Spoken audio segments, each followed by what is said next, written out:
is going to give us an overview of the US regulation on AI, mainly an overview of the regulation that we may find in the regulatory agencies and the states of the United States Federation. Thank you very much, Tom. And I would like to introduce you, Tom.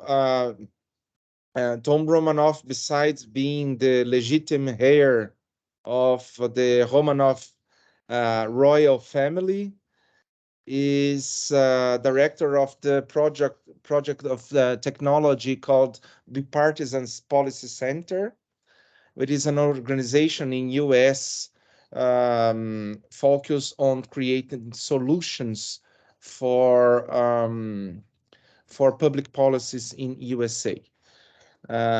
He is master in law and public policy from the Carnegie Mellon University and has developed many initiatives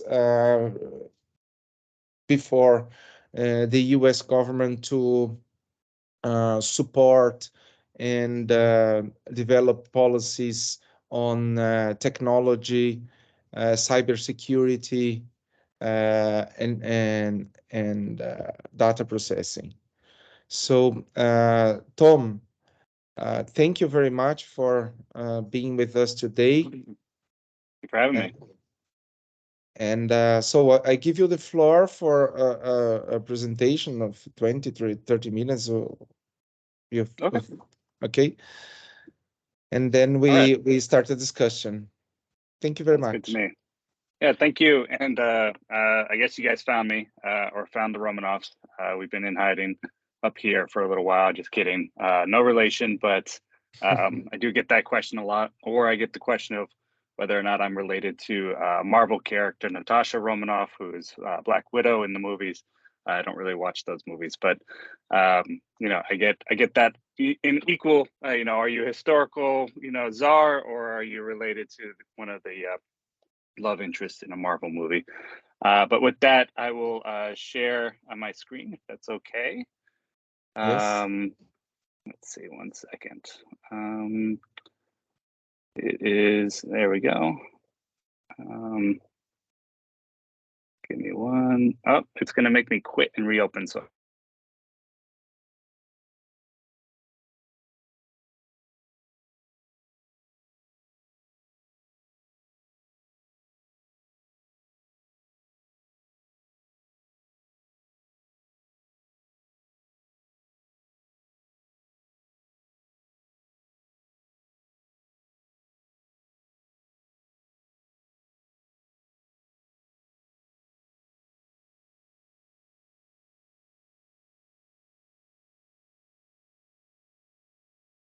all right, I am back.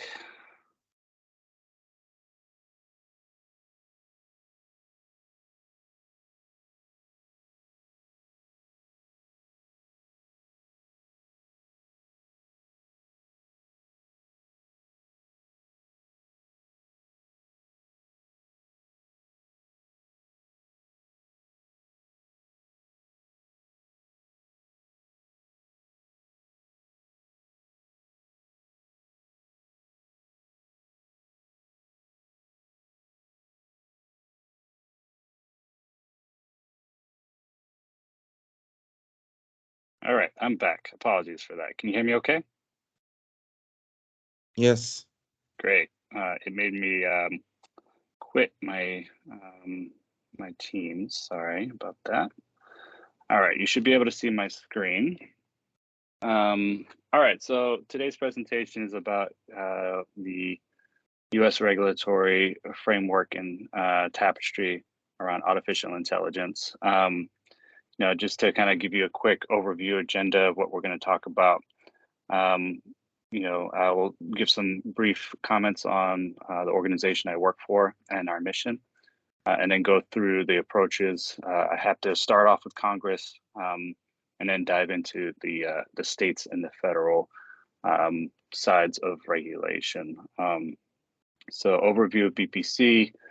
You know, as Juliano mentioned, we are a organization in Washington, D.C. that's focused on trying to create lasting bipartisan solutions. In the United States, we have a two-party system, the Democrats and the Republicans, and oftentimes bipartisanship is what we call the policy of trying to work across the aisle or trying to work in tandem with each of the parties.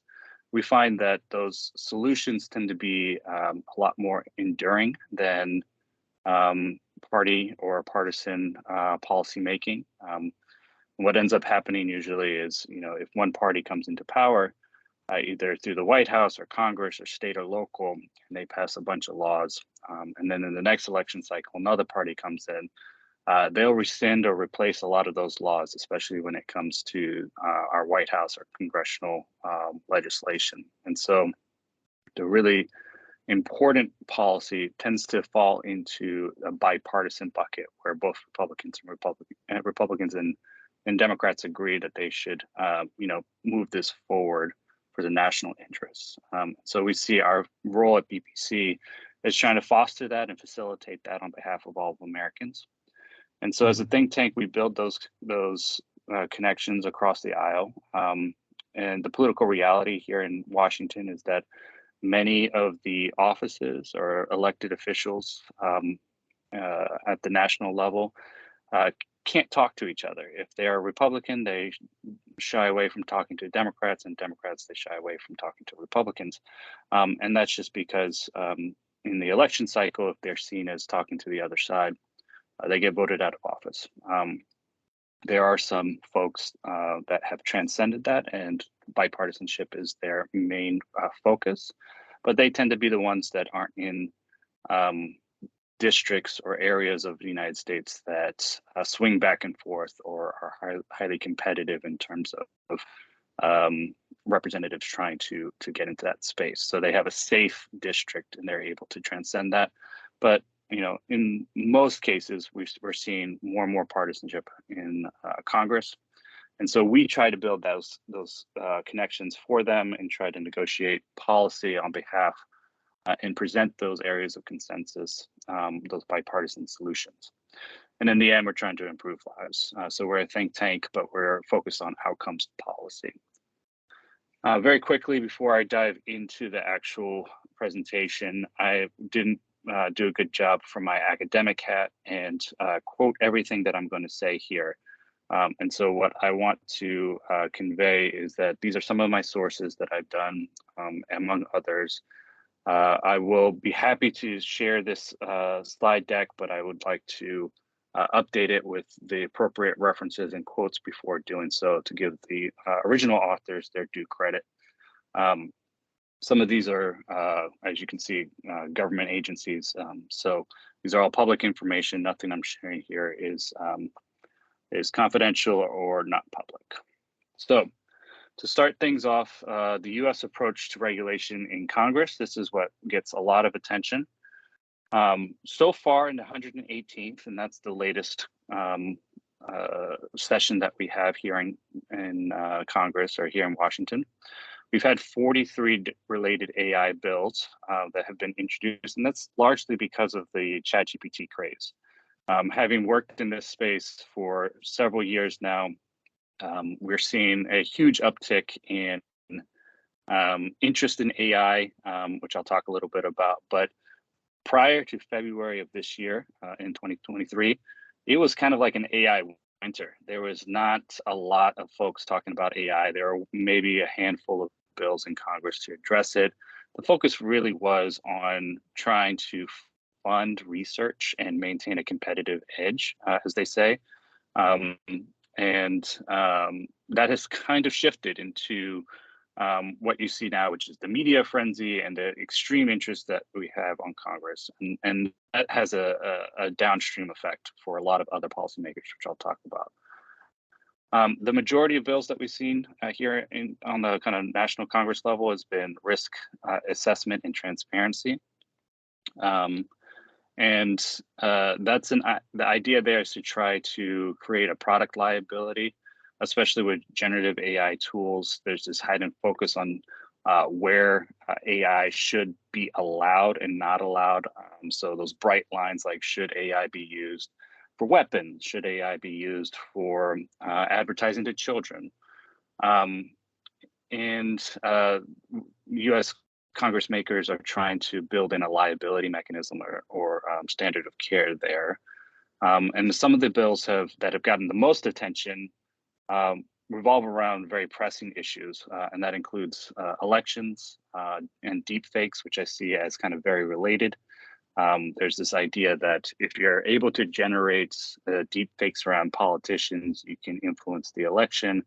And so there's a couple of bills dealing with elections. There's a couple of bills dealing with deep fakes or synthetic media.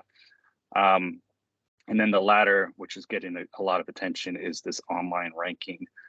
You might have read that in the United States, the state attorney generals just put together a lawsuit against Meta, in which 41 of the states are suing Meta for what they're calling bad intent in terms of consumer privacy laws or consumer laws, or misleading, especially adolescents and youth, on how addictive their platforms are. And a lot of that has to do with online ranking, or kind of the bubble that exists in terms of AI being used to sort content. And so we see at the congressional level kind of these online ranking issues being sorted through AI and either being banned or labeled, or kind of a whole host of ideas around what to do around that, especially when it comes to children. And so the other side of it is that we see a lot of these are bipartisan, in that they have a co-sponsor on the other side, which is good. It means that AI has not become a partisan issue here in the United States. We do know from past experience with especially technology, but all things, it will become partisan over time. And so especially now that it's kind of a new topic area for Congress to tackle, it is bipartisan, because that's generally where things start off, and it's where we like to keep things. But as election cycles continues and talking points get thrown around, these issues tend to become more and more partisan moving forward. A lot of these things originate in the Senate. The House here in the United States is kind of a mess. There's a lot of issues going on. And we just elected a new House Speaker after 2 weeks of a vacated seat there. And that translates to not a lot being done legislative-wise in the House. So you're seeing a lot of the action happening on the Senate side. And even in the Senate side, you see some bipartisan, there's some partisan issues starting to form, mostly around the role of government in regulating technology. So in some insight forums that have been formed here in the United States, we have our Senate Majority Leader is Schumer, and he's nominated three other senators to help him develop these insight forums, or kind of educational series around AI. And you're starting to see some folks that on the Republican side shy away from regulation, or indicate that they don't want to have a heavy hand in terms of regulating AI. And you see the opposite on the Democratic side. You see proposals for new agencies, more government. You see proposals for kind of these impact assessments, or bias assessments, whatever it might be. And so you're starting to see some partisan form up on the Senate side, but by and large, it remains bipartisan. So, like I said, the Congress here is not moving a lot of legislation, and that means that states are kind of taking up the volume of policy making. So when Congress fails to act, it's a lot quicker for state legislatures to fill in the void there and start introducing bills. And they have done so around AI with a vengeance. They really want to regulate this thing. And it's pretty unprecedented how many different states and how many bills have been introduced in the last year around artificial intelligence. The image on the right here is of the United States.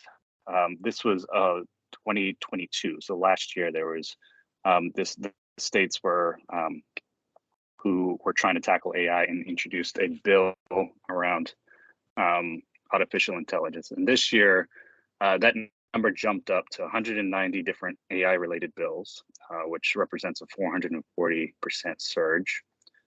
31, so the majority of states here in the US have introduced bills this year. And they're doing pretty well. Our average legislation passing rate is about 2% nationally. So only 2% of bills introduced get passed to law. In this situation, 15% or 29 passed at least one legislative chamber. And I'll go over the ones that have passed this year in a moment. But we're just seeing a fourfold increase across the board. And of the ones that I was able to take a look at and others have assessed, deepfakes remain kind of the primary concern around this latest iteration of AI. And you can see a couple of them were passed so that there's some bans on deepfakes, or you have to either watermark them or label them as synthetic media.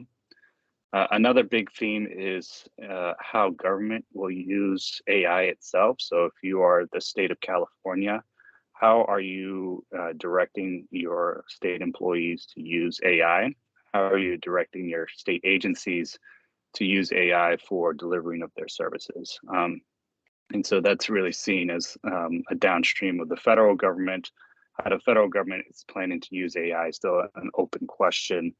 States are going to go ahead and move on this. And you're seeing it on an even more micro level, which Boston, Miami, New York, San Jose, these are municipal and county level administrations. They are all passing AI related bills as well. And so even in the individual states, you're seeing very local focused AI bills starting to pass. And what this means is that we are dealing with the patchwork of different AI regulations starting to emerge. It's not as bad as it might seem, because I'll show you in a moment what kind of some of that patchwork looks like. But you're also starting to see the partisan divide really take shape at the state level. California is driving the conversation when it comes to tech policy here in the United States. They are the ones that are some of the more original authors of these different, if it's data privacy, if it's AI, if it's cybersecurity. New York is another one that tends to drive it on the Democratic side of things, or the left, as we say.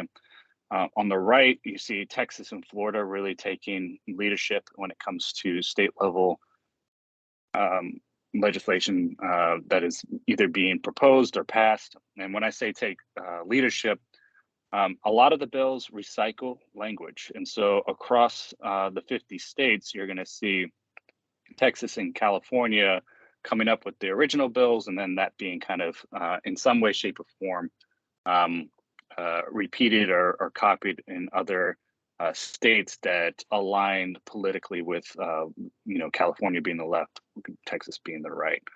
And so I'll give you a good example of that. These are some of the things that are going into effect this year. So you have California, Colorado, Connecticut, Utah, all passing privacy laws. And this is last year and the year before. We had a huge debate around what data privacy means in the US and trying to get a national data privacy law passed. And that didn't get passed. The NDAA did not. It almost got there, but states, much like AI is being legislated at the state level, privacy was legislated at the state level because of the inaction that you saw in Congress, or kind of the obstacles there. And so you'll see, so these are some of the big ones where privacy really drove legislation in the tech policy sector. but that they added in or had a provision already in there around artificial intelligence, and it's mostly around data privacy. And I don't know if you can see on the Colorado side of things, you'll see this quote, heightened risk of harm, right? And when I go through this, you'll see that phrase, heightened risk of harm, repeated a number of times throughout all the different state legislatures. Heightened risk of harm, heightened risk of harm. It's literally in every single one from Virginia, Delaware, Indiana, Oregon, Tennessee. And that's because of what I mentioned before, where you've got this kind of copycat situation where one state will come out with something that they vetted and a number of other states will copy that and move it forward. In this case, it came through with the data privacy stuff and AI, in which there was still kind of a long-standing question as to how AI and privacy interact. And so somebody had the right answer, and everybody was like, "Oh, they seem to know what they're talking about," and they copied it. So that's what you're seeing. Even though there's a patchwork of different regulations popping up at the state level, a lot of them tend to mirror each other. Which in the long term could translate to a easier way of crafting national legislature, national laws, because one of the big problems we had with data privacy was that California came out with their own data privacy law. And when a national data privacy law was proposed, the California coalition had issues because they had put together their own set of hard-fought laws around data privacy, and they didn't want the national government coming in and overriding them. And so their representatives in Washington kind of formed a coalition to defeat that bill, and it ended up that being kind of the kill stroke for that one.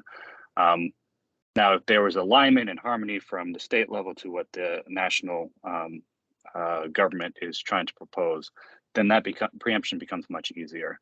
And so this is something where, it's kind of a mixed bag, where we're seeing regulation pop up across the 50 states, but a lot of same languages, which might make it easier in the long term.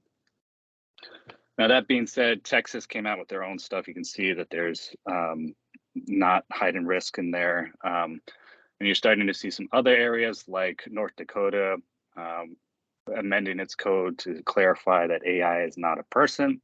And that, you see kind of Maryland and Connecticut coming up with some more, I would say, funding related legislation or task force related legislation, so that they can, try to research this issue a little bit more. So with that, I'm going to move to the federal side because, Congress is jammed. State is moving forward on a number of different proposals. Oh, and by the way, there's a lot more state legislature out there. I only had 30 minutes to have this presentation, and I didn't want to throw a ton of text at you, although I already know this PowerPoint has a ton of text in it, but I want to get to the federal side of things. And the top line there is that agencies for the federal government are mostly issuing guidance or frameworks, so nothing with teeth to it yet. But there are certain regulatory agencies like the SEC and FDA, CFPB. These are all acronyms that I can define later, but they are proposing rule changes to give themselves a little bit more authority to act on some of these issues. And those rule changes take time. So generally speaking, if you want to change a rule or a agency policy, you have to post it for public comment for I think about 9 weeks or so, and then interact with those public comment folks and hold stakeholder engagement meetings or roundtables. From that, then a policy is either changed, amended, or struck down. and then it goes to a committee vote, and then it goes to their board votes. And SEC is a really good example of this. I'll get that to example. But that whole thing takes quite a bit of time in the federal government. It can take years to change a rule, especially if it's a contentious rule. And so with AI and trying to figure out how AI works within the authorities of federal agencies, you're going to be amending out certain things that you think kind of fit in terms of authorities. And those are going to be hotly debated. And that even beyond that, there's not a really good sense of authorities that agencies have, or which jurisdictions agencies need to regulate AI. And so, for example, we have the Health and Human Services Administration here in the United States. It's our big health agency. But then we have the Food and Drug Administration, FDA. And so between the two of them, there's some overlapping jurisdictions, and they don't necessarily communicate all that well when it comes to aligning policy around AI. And so you'll see some areas where they don't match up, or one agency is going their own direction. And you can see that as well at the federal and state separation level. So when the federal government comes out with rules or regulations, the states have already been working on their own space. So each state has their own kind of state level agency administration that does their own set of rules on things. And there's no clear standards on AI, and it can cause issues. And we're already seeing states starting to form coalitions here in the United States around making sure that the federal government doesn't impose rules on artificial intelligence that would cause them to have to either renegotiate contracts or change the policy they have around AI. And so that's another area of conflict when it comes to trying to create a national policy or even a streamlined policy. In addition, agencies are not all uniform across the US government. Agencies receive different funding. There's different prioritization. There's different power centers within agencies. A really good example of that is the Department of Transportation, which is in charge of all of our transportation here in the US. The FAA, which is the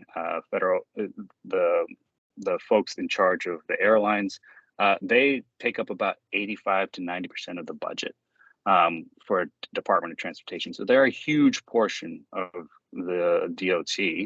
And another good example of that is at the FDA, where the Center of Drug Evaluation and Research, which is called CDER, they're the ones that are in charge of deciding whether a drug gets put into the public market or not. They're the biggest center. They drive what happens at the FDA, and there's other centers that are all vying to try to create rules around how artificial intelligence is going to be used in kind of the pharmaceutical or medical device space.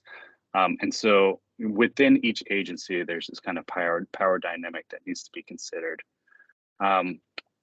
And I mentioned how the public comments and requests take a while. Above all of that is this group called the National Institutes of Standards and Technology, NIST, and they did a really good job of thinking forward on this stuff. And they've put together a risk management framework that, as NIST, they don't have any regulatory authority. They are the folks that you go to if you want some smart answers, but they don't set policy or regulation. And so what they did was they put together this risk management framework, which every agency is probably going to be implementing when it comes to artificial intelligence. And I'll get into that in a minute. But NIST is the driving force right now around setting some of those standards on AI and policy around, how do you do this from like an agency or government perspective. Let me check how much time I have. I can't tell. So Juliana, how am I doing? I got 20. I'm at 25. Okay. All right. So in the executive office, we have under the Trump administration, we have the Executive Order 13960, which is this first attempt at trying to get the federal government to get its hands around the artificial intelligence beast. And so agencies have to put together use cases, but they also have to create some inventories of where they are using artificial intelligence. So that's a big question right now, is who in government in the United States is actually using AI, because there's no inventory across government, state or local. And so when you come up with these regulations, you have to figure out where they apply to, at least in the federal sector. And so that was the first attempt to try to figure out how big of an issue we have in the federal space in terms of regulation. And then this year, OSTP came out with its White House Blueprint for AI Bill of Rights. And there's a certain set of principles. That's probably one of the biggest, that's one of the more high profile things that have come out from the United States. What the couple thing, it tries to get some principles in line for design of artificial intelligence.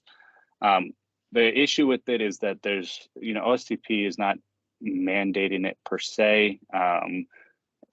There's no codification when it comes to how Congress would take the blueprint and make it law. That presents a problem because, as I said before, when it comes to partisan politics in the United States, as soon as another party comes in, they can easily rescind it. And this is especially true at the executive branch level, where the blueprint for AI Bill of Rights is kind of what we're setting forward as our guide to develop this thing. But if another party or person comes in and doesn't like it, they can easily rescind it. That doesn't mean that it's very useful in the long term when it comes to developing out AI regulations. And so, it's a good to have when you're developing these things, but it doesn't have any teeth yet. And so from that, there's been some push to codify the blueprint in Congress. There's some proposals out there, which would go a long way to making sure that gets kind of built as our default principles when it comes to AI. Now, all that being said, the latest news coming out of Washington is that on Monday, there will be an executive order. They're inviting pretty much everybody who does anything around AI to the White House to be there for the signing of this order. It's largely going to impact three different areas. One, it's going to potentially, and this is all rumor, make the NIST risk management framework the default risk regulation for all agencies. So if you want to employ artificial intelligence in your agency, you have to use the risk management framework. And that's because NIST isn't a policy setting entity, so they need the executive order to set that and move forward. Two, it would use the federal government's procurement power to kind of create the market for that. So we spend billions of dollars on AI every year, and many, many billions on IT in general across the federal government. And so we have this huge purchasing power when it comes to the requirements we put into our IT systems. And so using the federal government's procurement power, they would like to build these standards in so that it becomes the default package, as many private sector companies, they're not going to build two different products. They're going to build one product and sell it to the government, and then in that same product, they'll go out to the general market as well, rather than separate that. And the third thing is that, and this has been an ongoing issue, the intelligence community is getting their own AI kind of set of principles and regulations, which will be classified. And so within the federal government, we have kind of our intelligence community and military community, and then we have our civilian community. And those sometimes are at odds with how to use the technology. This executive order on Monday we won't be able to see that because it's classified, but it will include some principles and policy for the intelligence and DoD community around AI, which is a lot to take on right now. Beyond that, the White House has talked a little bit about their voluntary commitments. And again, there's not a lot of teeth with that. But I also wanted to mention that there's all these different entities that are advising the president and the national federal governments. As you can see below, there's NIAC, there's PCAST, there's just a ton of different folks that have different committees. And one thing we do good in government is we make committees. And so there's a number of them out there that are trying to influence the conversation there. But diving a little bit deeper, and I know this is a lot of text to throw at you, but the top line, federal agencies, they issued a joint letter from the CFPB, which is the Consumer Finance Protection Bureau, the Department of Justice, the Equal Employment Opportunity Commission, EOC, and then the FTC.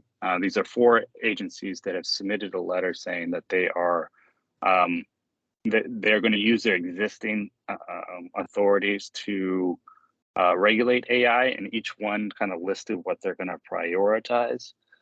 So, for example, the EEOC, which looks at employer laws and making sure that employers don't discriminate against certain classes of individuals, they're going to tackle AI from kind of the hiring perspective.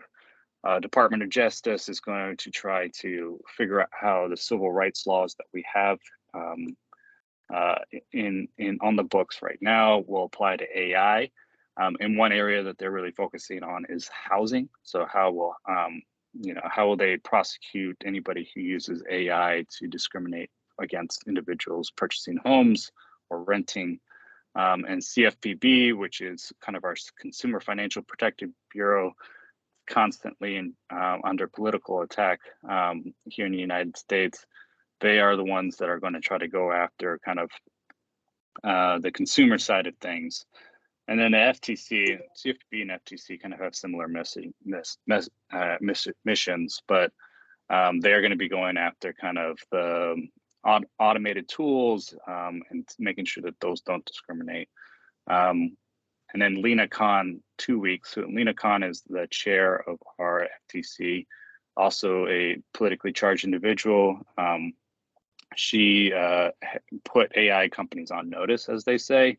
About 2 weeks ago, she was at a talk. She was saying that she's turning her attention in terms of FTC investigations to companies that sell AI products to make sure that they are not discriminating against individuals or causing negative market outcomes. And then you have other folks like the National Telecommunications Information Administration, NTIA, who are still trying to figure out how they can play in this space. NTIA was formed as our main kind of technology advisor, our main technology funder. They're largely in charge of how the internet is administered here in the United States, or at least funded. They're tasked with trying to bridge the digital divide, or making sure that all Americans are connected to the internet. And they are trying to figure out how AI works for their agencies. And so you see some of that happening. Now, when you get into the regulatory space, which we do have kind of, even within our federal agency level, we have regulatory administrations. And so the FDA is an important one right now, where they're trying to figure out how AI works in terms of creating new drugs or clinical trials when it comes to utilizing or testing some of the drugs or devices that they have. And also, how do you, a lot of devices that are going to be employing AI will become hyper customized to the patient or health system that they are serving. And so, that means that at the end of the day, the FDA is going to be dealing with AI systems that are customized across the entire federal US. And those might have gone in a direction that, the FDA did not foresee those systems being used or those outcomes being part of the original trial. So they're trying to figure out, how, if an AI system's deployed in a medical device and that medical device starts acting in a way that it was not intended to or is customized to the particular patient, does that device need to go through the entire certification process again? And so what they're trying to employ right now is something called a software as a service, where they put out a draft guidance right now saying that they would like the folks that are going to be employing machine learning or AI algorithms in their devices to come up with the way that they can manage the way the AI changes over time, and further develop kind of like a tailored approach around that. It's meeting with mixed criticisms right now, and I think in general, there's still a lot more questions as to how the FDA is going to utilize AI, but they're seen as one of the primary points of contact in terms of how health and pharmaceutical companies are going to employ this issue and how it's going to be regulated in the government. Same as the SEC. SEC right now is proposing some new rules. So the SEC is the Security and Exchange Commission, and they're in charge of of regulating our financial sector, specifically stocks, bonds, trading, fund stuff like that. They are trying to figure out how AI will be used in the financial sector, and they've proposed a new rule whereby everybody needs to take steps to address conflicts of interest so that firms can't use AI to profit at the expense of their investors. That's the first rule that they're changing, and you'll see kind of, I know it's kind of mixed up in here a little bit, but there's a number of different areas. Conflicts of interest is one of them that they're going to be tackling. Bias is another. Financial fraud, privacy, and intellectual concerns, all areas that the SEC is going to start proposing rule changes on how these different firms can use AI in their operations. The first one was to try to address conflicts of interest, and the industry doesn't like it already. They are pushing back really hard on this rule change, saying that it's too broad and vague, and it's pretty broad and vague. It's basically saying that, if you're using AI, you have to prove that you don't have any conflicts of interest in the deployment of that AI. That's a lot to be defined in the long term, and so. Just shoring up what those definitions might mean would go a long way, but the SEC is a good example of how it works, where there was a public comment, there was dissension within the commissioners, and then there was a party line vote to pass that, and that will be the model kind of moving forward when it comes to trying to address these other four areas, especially at the SEC. So with that, I think I finished up relatively on time, but I will stop sharing my screen and pass it back over to Juliano. Tom, thank you very much. I believe it was a really complete overview, and I would like first of all to ask you, if possible, to send you the slide, and if you allow us to make the slides available at least to this community, or if possible in our website. Do you think is that possible? It is, yes. I'd be happy to do so. Because let me before I do that, I want to clean it up and quote the right authors and make sure that everybody gets their due diligence or due credit when it comes to it, because I had to put this together relatively quickly. But I'm happy to do so.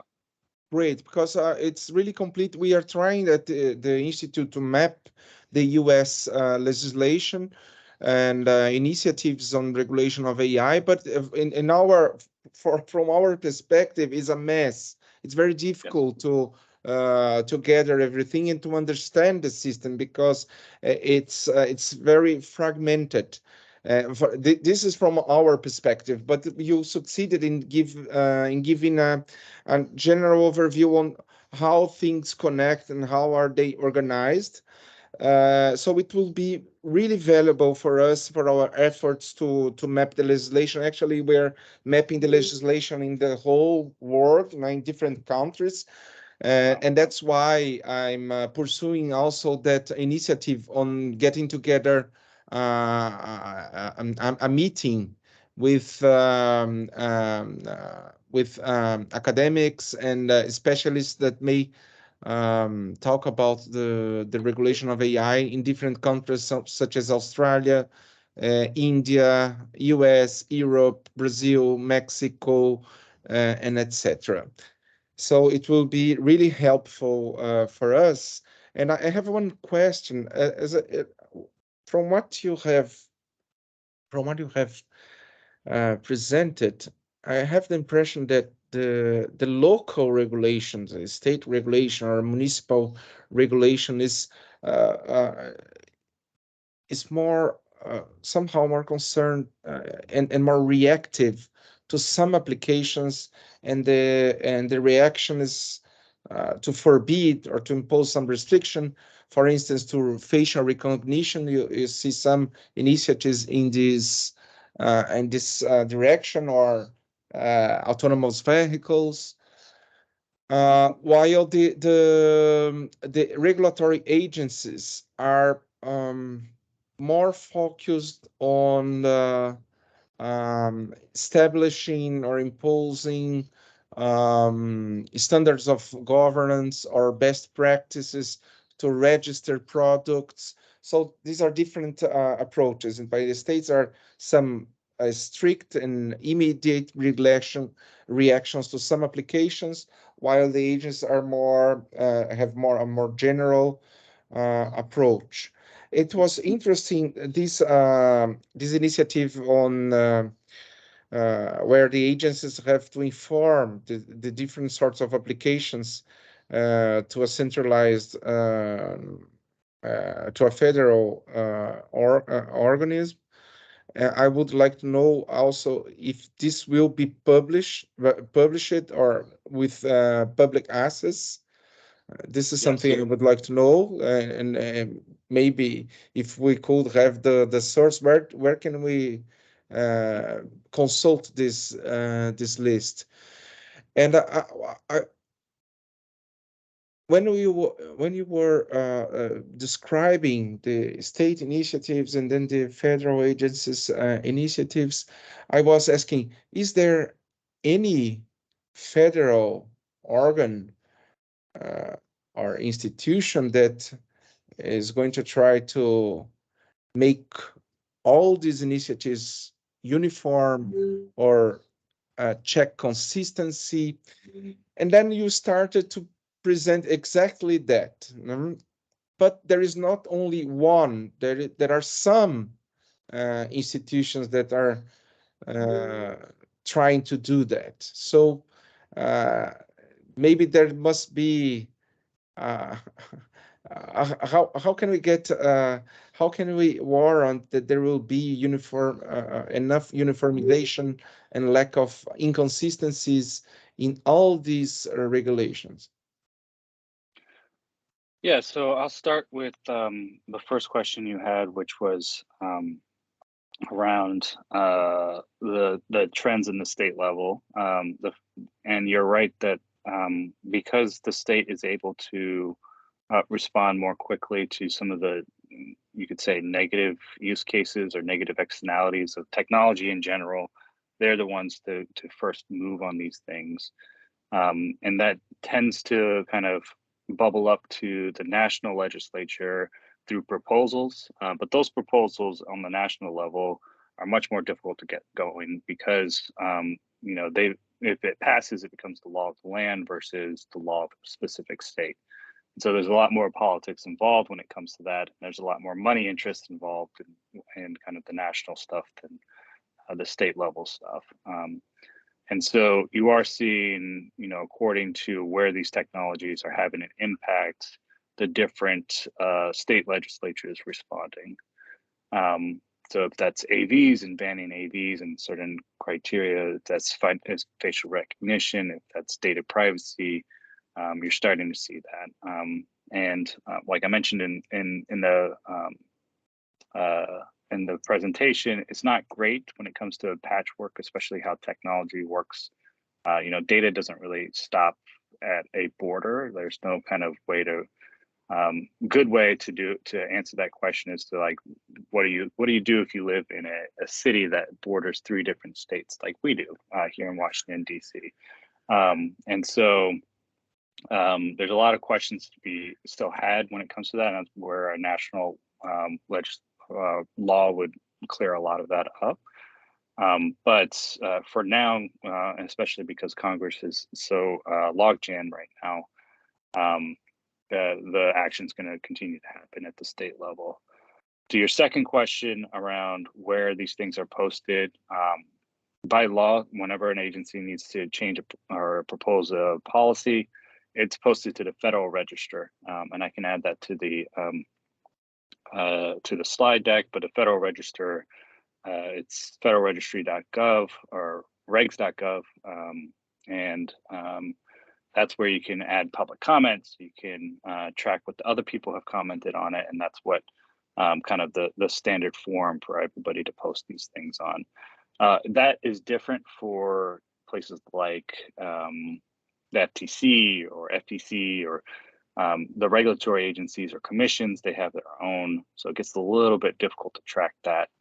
But to your third question around like what is the areas of who's tackling this, that's why we have kind of this ongoing debate around whether or not there should be a agency stood up in the United States that just does AI that can coordinate across these other agencies that are trying to get it done in their space. That has largely become a political conversation with folks not wanting to see government expand its footprint, and others who recognize that there's so many different conflicts of jurisdictions and authorities that we really do need somebody or an entity that can deconflict that across the federal space. And so that's an ongoing deliberation right now, and I think that it's probably going to continue to not move towards standing up its own agency or data agency in general. And it will continue to be kind of coordinated out of the executive office of the president with his various agency stuff going on. But to your last point around who's deconflicting that and the different agencies that are moving forward, I think AI regulation and policy kind of falls into 2 camps, in my opinion, which I'm sure you all are aware of. Is how do we govern AI itself? And then how do we govern the sector-specific applications of AI? So in healthcare, in financial regulation, and on that stuff. And I think, and I tend to agree with this, we should have a sector-specific approach around AI. So that's where there's a little bit of conflict between like the principles that are being stood up and the different agencies that are making rule changes. Now, in the long term, you can have those principles applied to the rule changes, and that's one way that you can kind of diffuse the AI governance in general to kind of the sector-specific areas. But until that gets passed or stood up or codified or whatever it might be, the sectors are going to move forward with their use of AI. And so these agencies are very much concerned about, their particular purviews of the economy or sectors that they need to regulate. And they don't want to wait for kind of everybody to get on board and, kind of do a centralized approach. And so they're going to continue to propose their own rules. They're going to continue to try to come up with their own frameworks. It's by and large getting to the regulatory agencies to try to do that. The interesting part will be when, those regulatory agencies all report up.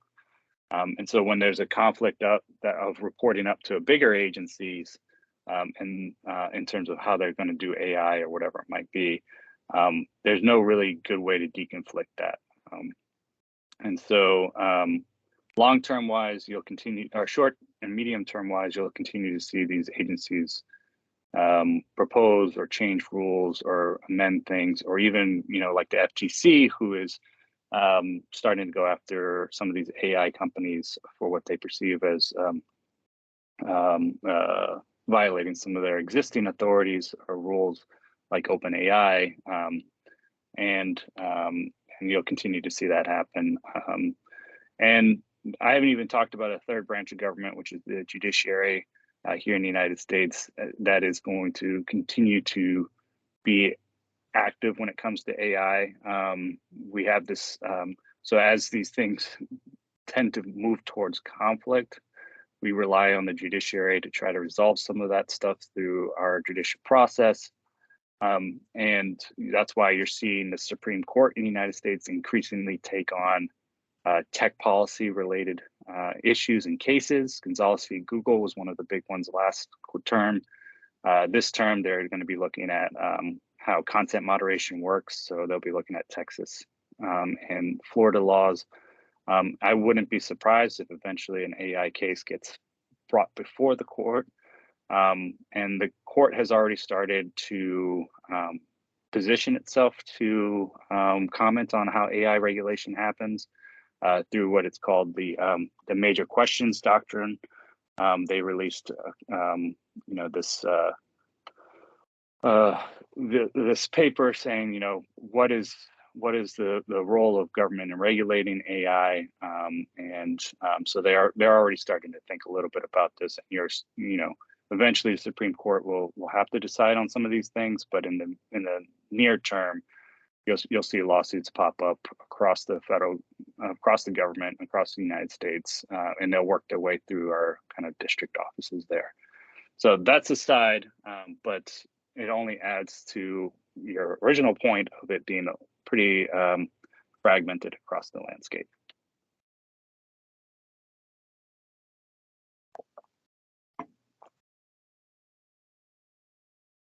You're on mute.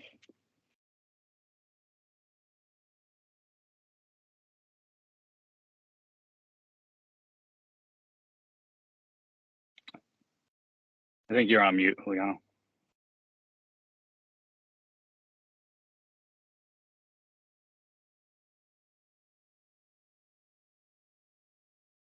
Still on mute. Sorry. I believe Eduardo has a question. I was muted. Sorry. Eduardo, no, please. Thank you very much, Tom, for your clarifications. Thank you, Juliano. Thank you so much. Hi, Tom. Thanks for the presentation. My name is Eduardo. I'm the co-lead of the AI working group at the Brazilian Software Association, ABES. Despite being a Brazilian association, so we have all the big global tech companies in the membership of the association. Just want to tag along a bit of Juliano's question on aligning on the approaches and not looking into the US, but really internationally, the broader alignment with other jurisdictions. Specifically, there is this ongoing effort with the US Technology Council, dialogues with the European Union, and more recently with Singapore.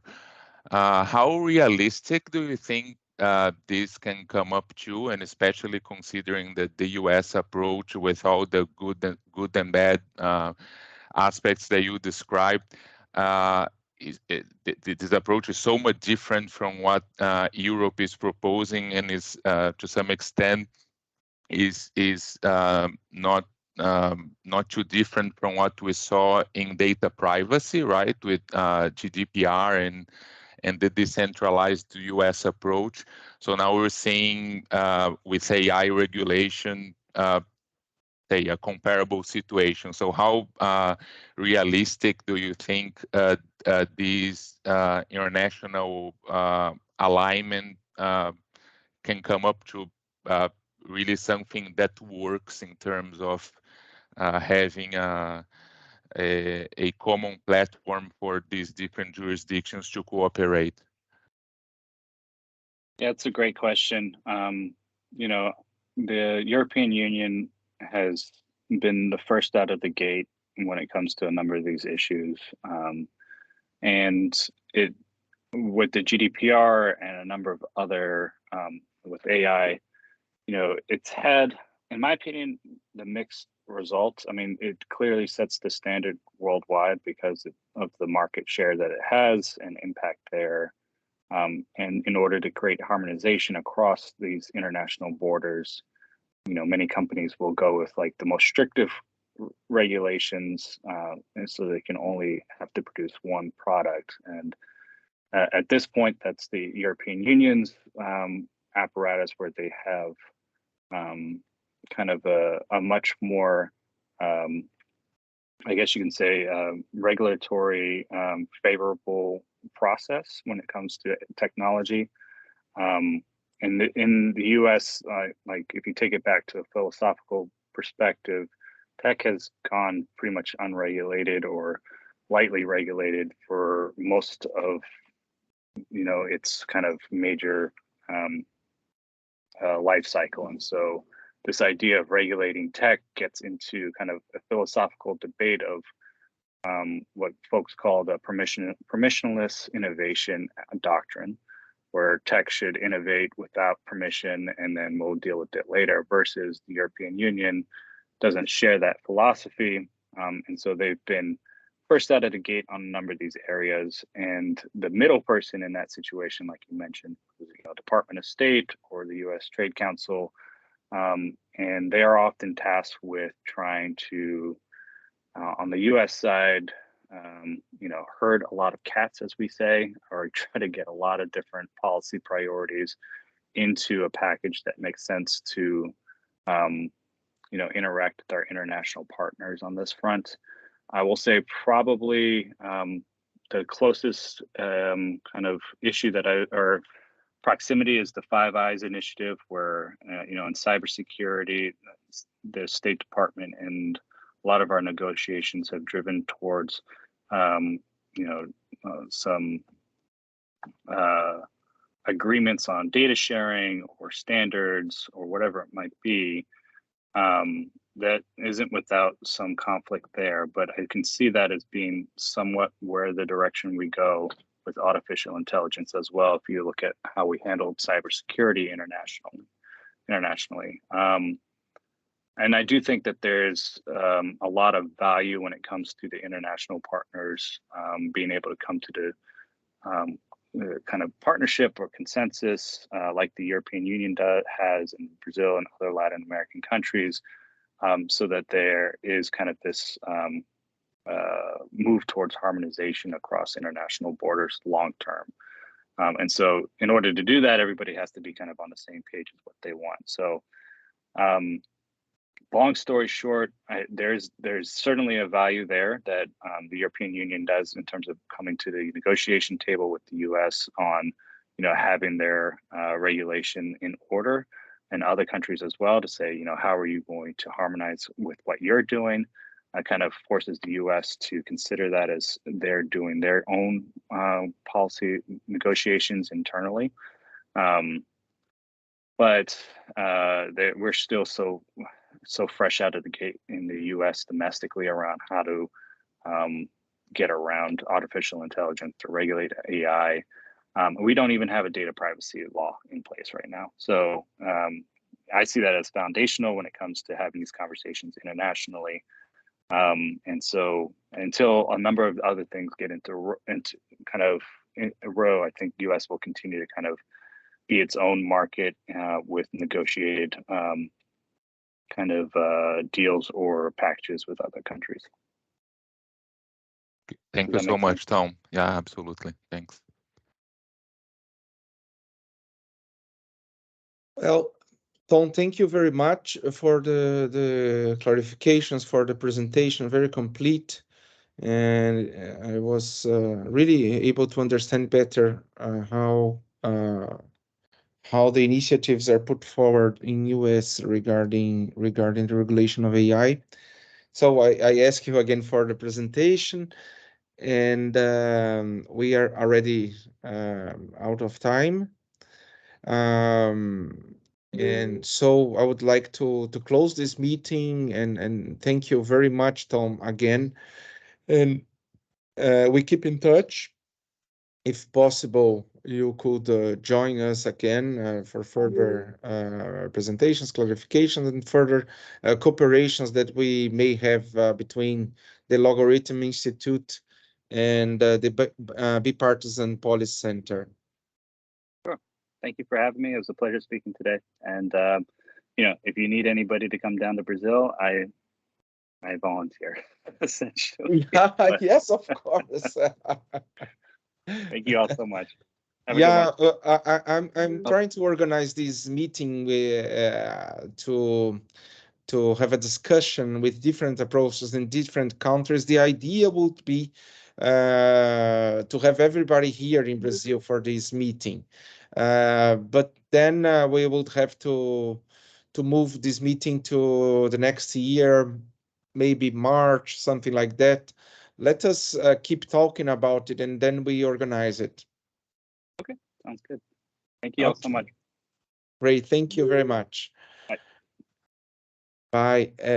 Pessoal, eu tenho 2 pontos que eu gostaria de trazer, né? Em relação, não vai dar tempo, né? A gente tem só mais 10 minutos, mas o primeiro deles que eu gostaria de discutir é uma proposta que eu tenho para regulação de fomento ao investimento em IA, né? Seriam regras para serem inseridas no projeto de lei, tanto para fomentar o investimento quanto para eliminar gargalos que existem que travam o investimento em